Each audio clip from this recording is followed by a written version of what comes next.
A very warm welcome to you at home. I am Musa Mkhalipi, and this is Afroshowbiz News, the show that keeps you in the know about all things art and entertainment from around the African continent. Now, to keep in touch, feel free to email us at afroshowbiznews@sabc.co.za. Also follow us on Twitter. Our handle is @AfroShowbizNews. Let's have a look at stories making headlines today.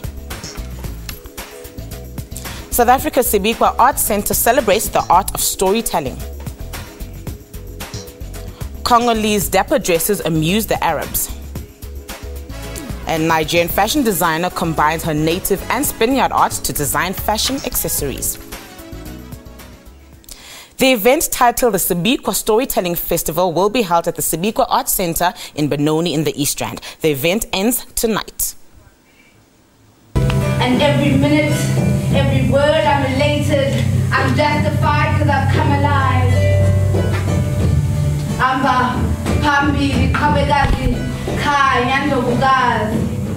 For thousands of years, history has been passed down from generation to generation using the magic of stories.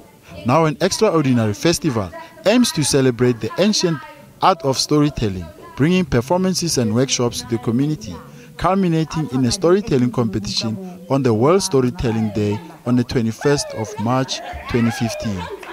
A lot of young kids are now actually studying African indigenous instruments. And it would be good just to see a kid walking down the street playing a little imbira or some mouth bow or some African instrument. You know, like it used to be in the olden days when we used to grow up. We used to see people on the sides of the streets playing traditional instruments, you know, stolotol, or you just name it. And that's the culture we want to bring back. The SABC Storytelling Festival celebrates 20 years of democracy, working towards social cohesion, promotes indigenous languages, gives a platform to sign language, and builds national identity. Festival goers will experience histories, languages, cultures and music in performances and workshops hosted by seasoned storytellers, musicians and clowns. Performances will feature world-renowned storyteller Dinam Mhlope, legendary Pops Mohammed with the musical Sand Stories, Clowns Without Borders, among others. The festival continues a proud tradition started by the SABC in the Gauteng's East Rand in 1988.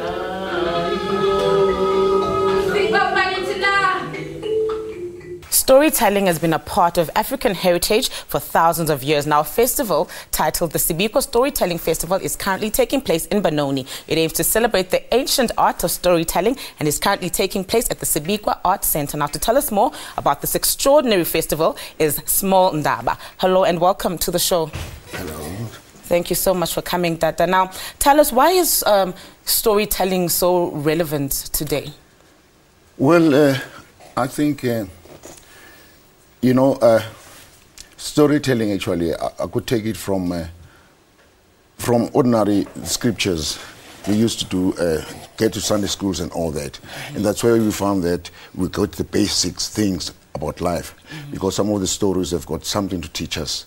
And then our old people too, you know, during their days, I mean, in the past, they used to use storytelling as something that could guide our children towards it. And I feel that we need such a kind of thing because of the problems we have today, like Nyaupe and all that. So if now we can try to just shift backwards a bit and then come back, maybe things would be much better.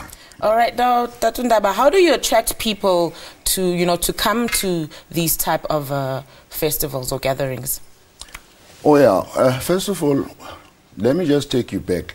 The culture of reading, for instance, that's where we started from. It's like the libraries, you know, we're not, you know, children didn't know anything about libraries.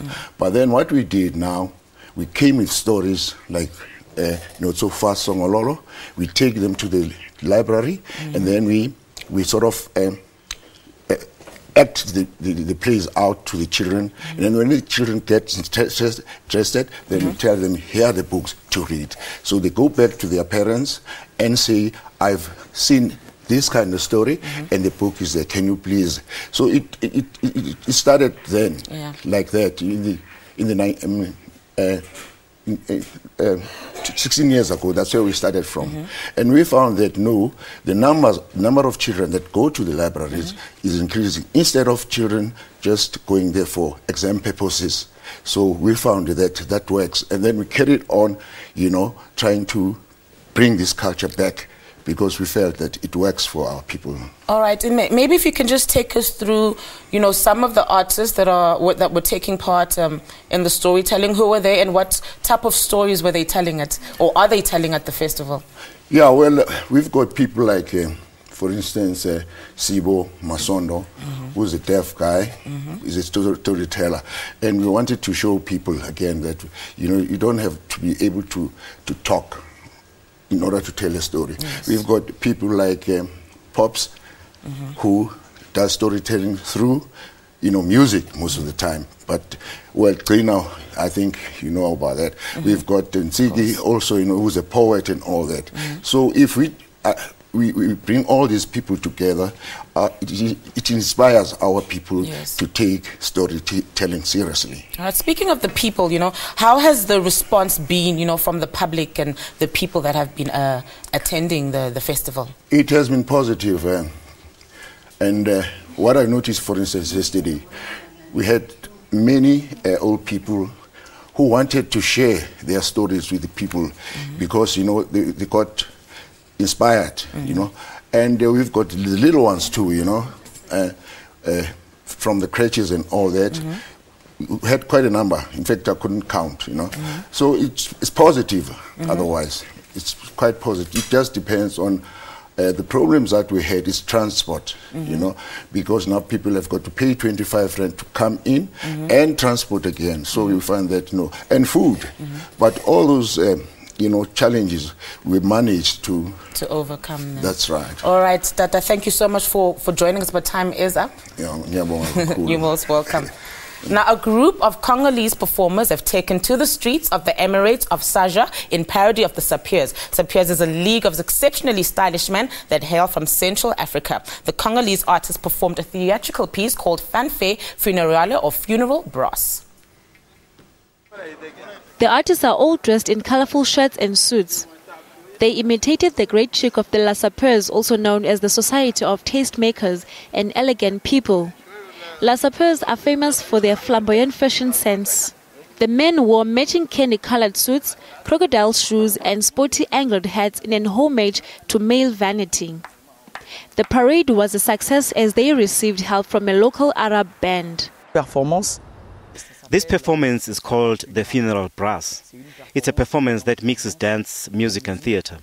When there's grief at the passing away ceremony, when someone has died, people don't come along to empathize with the family. They come along to show their smart clothes, their designer labels. The La Sapeur fashion trend started with the Congolese migrants returning from France and displaying their wealth through luxury clothing. Many new generation La Sapiers still pay homage to those they regard as their forefathers and leaders. When it comes to La Sapeur, every Congolese is involved. It's an ideology that started at the end of the 1970s, beginning of the 80s. The head of the La Sapeur died a long time ago, but he also had a group around him such as Papa Wemba and others. For us, La Sapeur is a belief system. It's another world, a way of thinking. Funeral brass has been performed in various African countries. It has been seen in Senegal, Burundi and the DRC. The artists hope that they can communicate the details of life and death through their work. That is to say, the first time it was performed was in Senegal. It was a success, and then when it went back to Kisangani, we performed the same show in 6 villages in the area. Everyone was pleased by the philosophy behind it and the way this project has evolved. This group of La Sapiers is participating in the 12th Sharjah Biennale, a festival famous for its experimental art performances. We'll now go for a quick ad break, but stay tuned for more.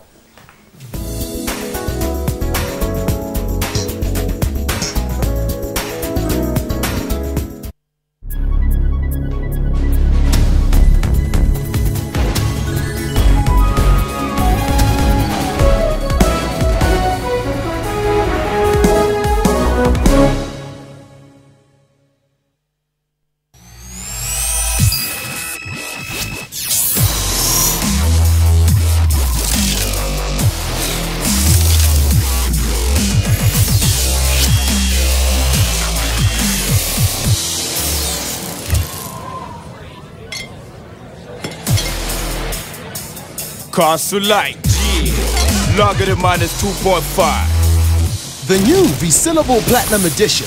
Unlock Cold Blast Refreshment.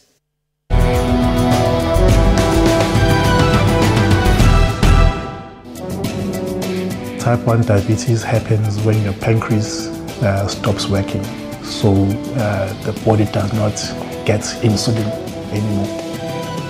I have diabetes. My life is changed. I was in a total state. Too much food, too little exercise. That's what it's about. Hot flushes. So you would start with lifestyle modification, wearing cotton clothing, eating right, etc. And then hormone treatment for hot flushes. Join me on Health Talk every Saturday morning between 9 a.m. and 10 a.m. as we unpack current health stories. Zoom into Africa. This is Ghana. The president is Mr. John Dramani Mahama. Ghana got independent from the United Kingdom on 6 March in 1957. The population is more than 25 million people. One of Ghana's major languages spoken is English. Monetary unit is CD.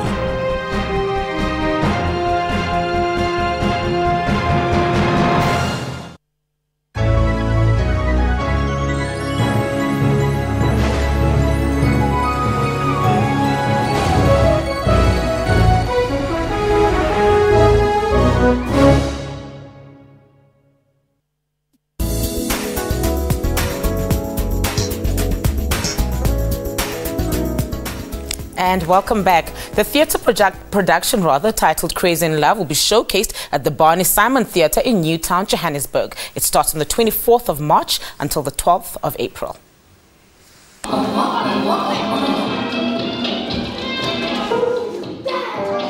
Powerful, passionate and desperate. After winning over the festival fringe circuit in South Africa and abroad, multiple award-winning production Crazy in Love is coming to Johannesburg. The opportunity to play, not just in performance but in the making of the work. I just brought my love of that, I suppose, and when they gave me the toys, the real enthusiastic energy to play them, as much as and as hard as I could, and with as much joy.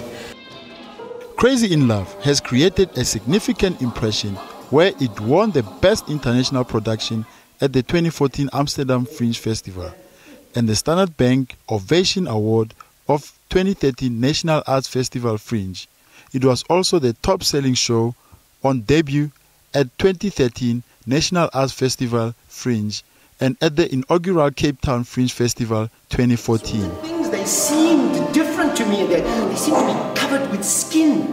With her, that skin. It was like I was totally demented. Devised and performed by Andrew Buckland and Lizelle de Kock under the direction of Rob Murray, the play is the story of a father and a daughter searching desperately for the missing part of their family.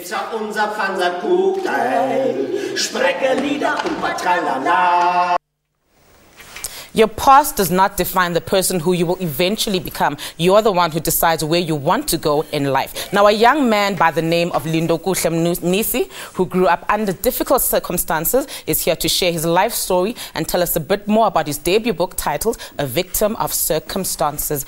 Lindokuhle, welcome to Afroshowbiz News. Thank you very much for having me. Thank you so much for coming. Now, tell us a bit about what your book is all about. Well, basically, the book is about a village boy, which is me, Ulindokuhle Mnisi. I grew up in a village called Dantonald in Mpumalanga. It's just a few kilometers away from Swaziland. Now, the book, I talk about the difficult circumstances that we had to go through, talking about the situation that my mother, especially my mother's story in the book, I talk about my mother who was forced to get married at the age of 19 years. Now, my mother, going through all the circumstances to actually have to drop out of school and go and get married to a man who was initially loving and caring. The man tasted alcohol for the first time after a few years when we were all born, and the man began to be abusive. Now, when my father began to be abusive, my mother, who had given up her own dreams, had to actually enjoy that pain. But when she finally decided at the age of 37, she decided to actually leave that relationship, and she went back to school. And when she was 37 years old, she went back to do grade 12, and throughout the process we were still struggling, and lots and lots of other circumstances happening, and finally at the age of 48 years she finally got her first diploma in education from the university. All right, now Linda Kuhle, you mentioned quite a number of things, you know, your dad and your mother. Now, as a young man, how have you been able to overcome that and, you know, become the person that you are today?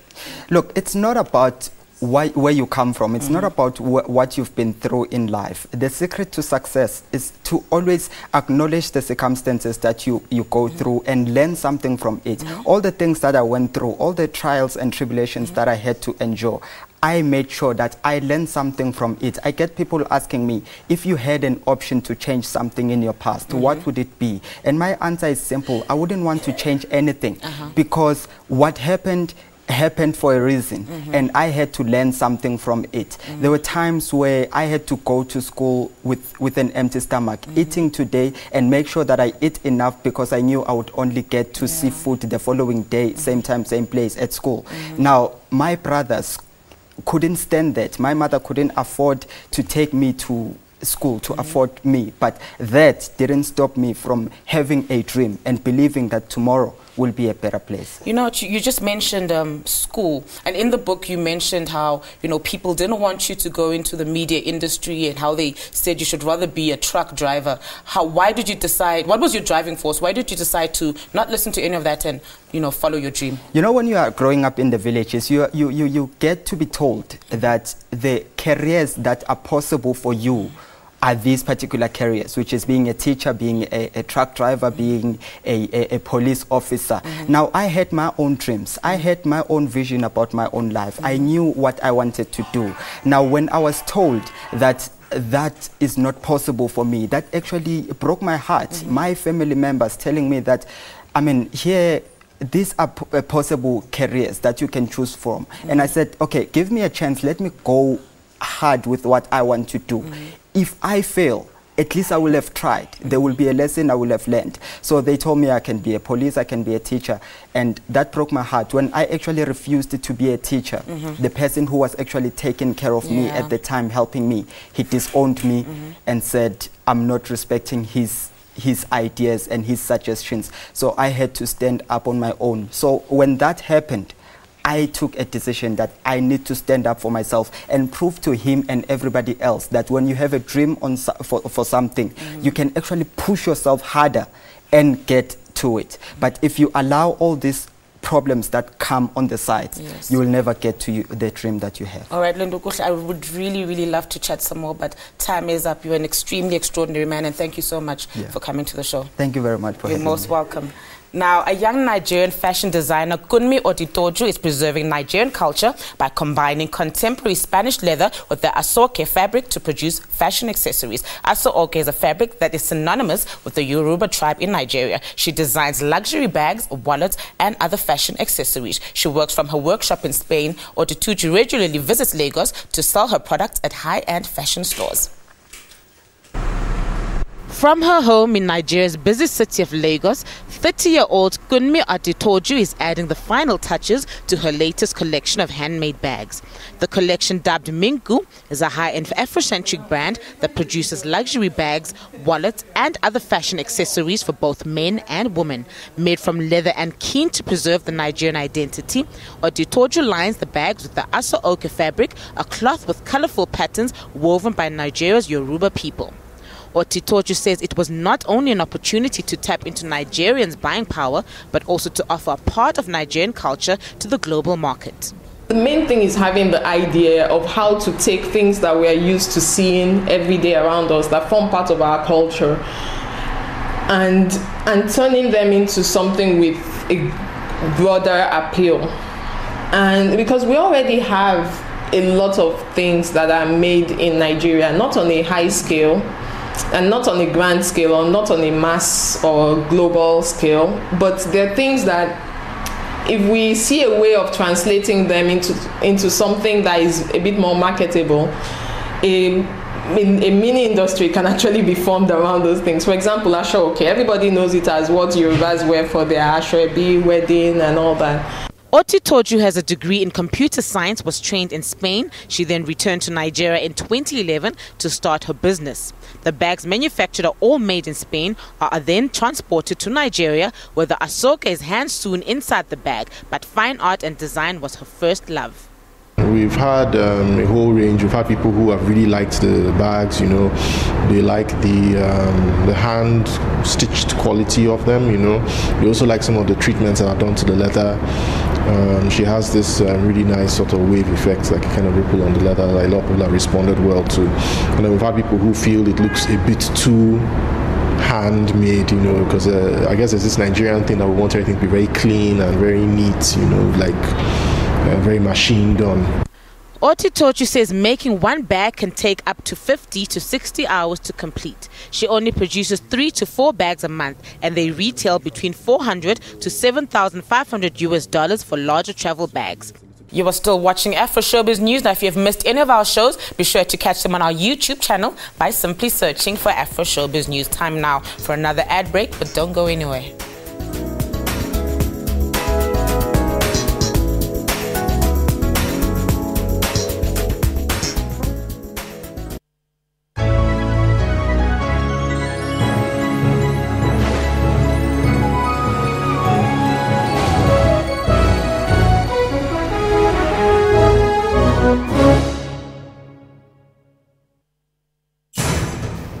This week we are taking you around the continent, telling you stories about what makes Africa, Africa. We now head to the Kenyan coast, where we meet a man using needles to fight a growing drug culture.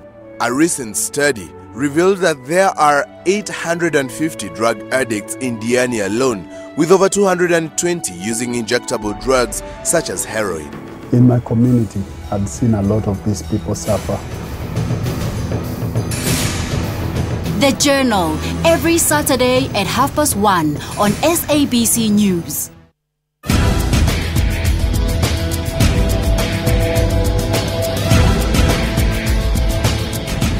In Africa, mobile devices are tools to make payments, browse the internet, and keep governments in check with social media forums. It's given an average African too much power in their hands. And tech creativity is solving some of the continent's problems. Everything is internet driven. And on Network, we tell you how Africans are using technology and social media in their everyday lives. Join Siphumelele Zondi on Network every Sunday at 19:30 CAT.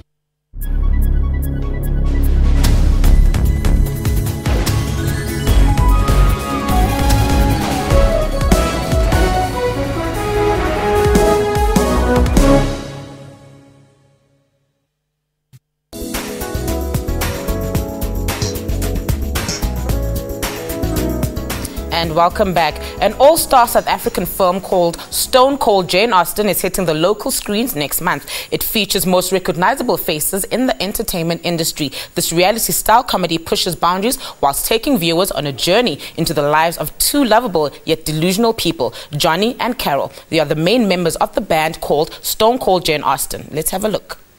The film tackles how hard it is to achieve stardom in the SA rock music scene and shows the lengths one band will go to in order to achieve respect and recognition for their efforts. The film tells the story of a musician who has never given up on his dream despite it being utterly unrealistic. I'm going to use Afrikaans, I'm going to make a lot of money. I never stole his moves, I couldn't keep up. Stone Cold Jane Austen is produced by radio presenter, musical director, singer and songwriter John Savage. It includes Rob van Vuuren, Jack Parow, De Havil's Fantasies, A-King, Chris Chameleon, and Black Jacks. I'm learning. I'm sorry, I mean, Jack Parow is an idiot. Like, he's an absolute It also includes Randall Abrahams, Khan Mobia, and international pop star Daniel Bedingfield, who makes a cameo appearance. The journey to the release of the film has not been an easy one. Last year, Savage called for support through a crowdfunding campaign in order to complete production on the movie. The film has been 3 years in the making. A movie about rolling. You lose one friend in a little fiery death. Ghanaian award-winning actress Yvonne Nelson has released the official trailer of her latest movie, If Tomorrow Never Comes, which tells the story of a journey of life. Where dreams were as small as the hearts that bore them. If Tomorrow Never Comes is one of the productions of YN Productions, which belongs to Yvonne Nelson. The movie was shot in a rural community to reflect the real-life journey of a person. Yvonne was inspired and motivated by the life of a young boy suffering from a cerebral malformation. In the pages of this unwritten book, he could not sit, stand, walk, or even talk. The boy was added to the cast of the movie but passed away immediately after the shoot. Yvonne is former Miss Ghana contestant. She shot to fame after a big screen role in Princess Tyra and Playboy. The films catapulted her to stardom on the continent, particularly her country, Ghana. This award-winning actress also made her mark in Nigerian films. The premiere date for this film has not been set as yet. We have now come to the end of our program, but catch the repeats every Sunday at 2 a.m. and again at 1:30 p.m. We'll be playing out with Casting Your Vest song titled Tibip, and from me and the rest of the team, it's thank you and bye-bye. Just handle this cred game. The range. It goes